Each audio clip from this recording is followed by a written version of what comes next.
Yes. So I'll come back from there,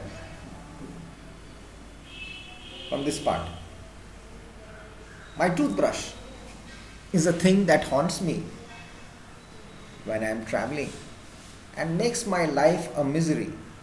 I dream that I haven't packed it and wake up in a cold perspiration and get out of bed and hunt for it. And in the morning, I pack it before I have used it and have to unpack again to get it. And it is always the last thing I turn out of the bag. And then I repack and forget it. And have to rush upstairs for it at the last moment and carry it to the railway station wrapped up in my pocket handkerchief. Of course, I had to turn every mortal thing out now, and of course, I could not find it. I rummaged the things up into much the same state that they must have been before the world was created. And when chaos reigned, of course, I found George's and Harris's 18 times over, but I couldn't find my own.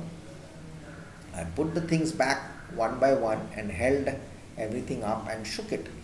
Then I found it inside a boot. I repacked once more. When I had finished, George asked if the soap was in. I said I didn't care a hang whether the soap was in or whether it wasn't. And I slammed the bag shut and strapped it. And found that I had packed my spectacles in it and had to reopen it. It got shut up finally at 10:05 p.m. and then there remained the hampers to do. Harris said that we should be wanting to start in less than 12 hours time and thought that he and George had better to do the rest. And I agreed and sat down and they had a go. They began in a light-hearted spirit, evidently intending to show me how to do it. I made no comments. I only waited, with the exception of George. Harris is the worst packer in the world. And I looked at the piles of plates and cups and kettles and bottles and jars and pies and stoves and cakes and tomatoes and felt that the thing would soon become exciting. It did. They started with breaking a cup. That was the first thing they did. They did that just to show you what they could do and to get you interested.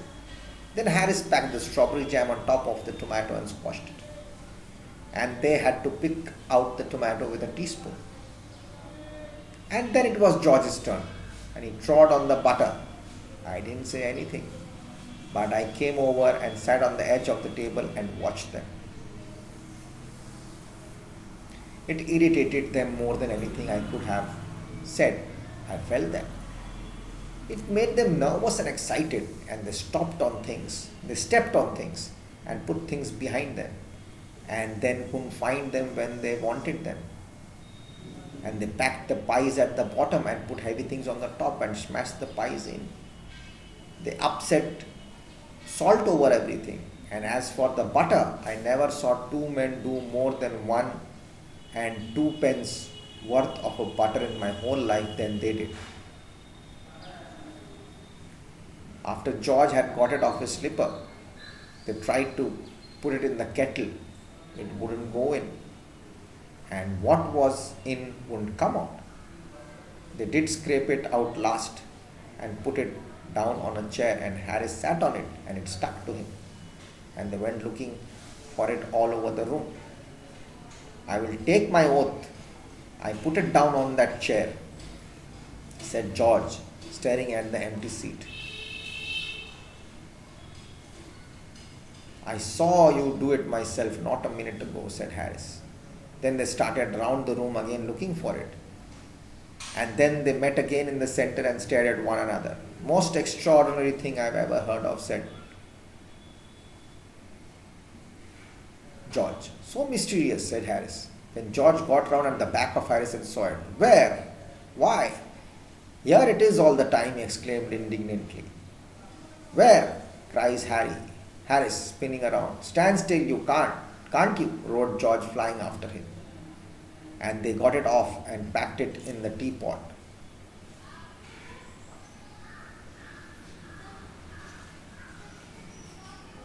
Montmorency was in it all. Of course, Montmorency's ambition in life is to get in the way and be sworn at. If he can squirm in anywhere where he particularly is not wanted and be a perfect nuisance and make people mad and have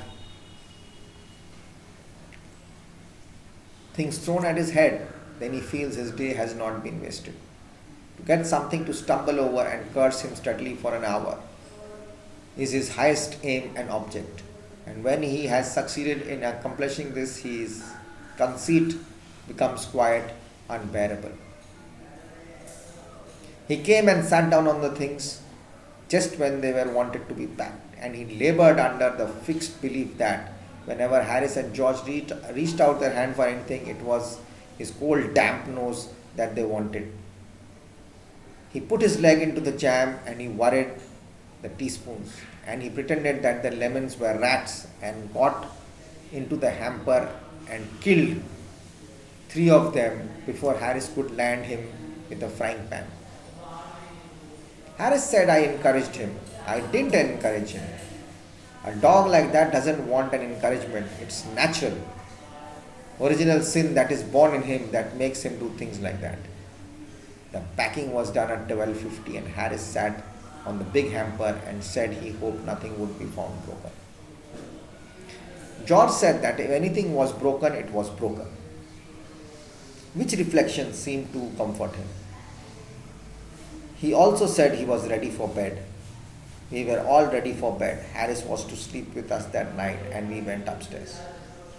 We tossed for beds and Harris had to sleep with me, he said.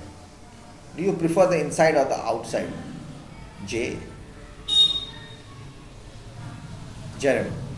I said generally preferred to sleep inside a bed. Harris said it was odd. George said, what time shall I wake you fellows? Harris said, 7. I said no, 6 because I wanted to write some letters. Harris and I had a bit of a row over it, but at last split the difference and said 6:30. Wake us at 6:30, George, we said. George made no answer. We found on going over that he had been asleep for some time. So we placed the bath where he could tumble into it on getting out in the morning and went to bed ourselves. So they're getting ready for this part, and it's really pathetic and it's hilarious. One goes with the bag, says that I'm the best packer, and he opens the bag 10 times, and these two guys who are sitting and doing nothing, they are making hell of a jumble out everything. They are putting into spoiling up everything, breaking things, and then the dog is there, it's creating a huskus. It's all total going raptured, and they are trying to go for a outing. They're packing to go out for an excursion or whatever they're doing. So it's the first humorous element that he's offered to pack. George and Harris leaves the whole matter to him, to Jerem.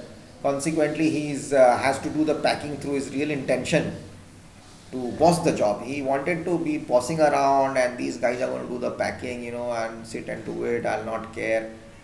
So this is what it is all about. And the story is really funny. Each one of them are saying that we are best at it and no one is good at it. So what we are going to do is I'll come back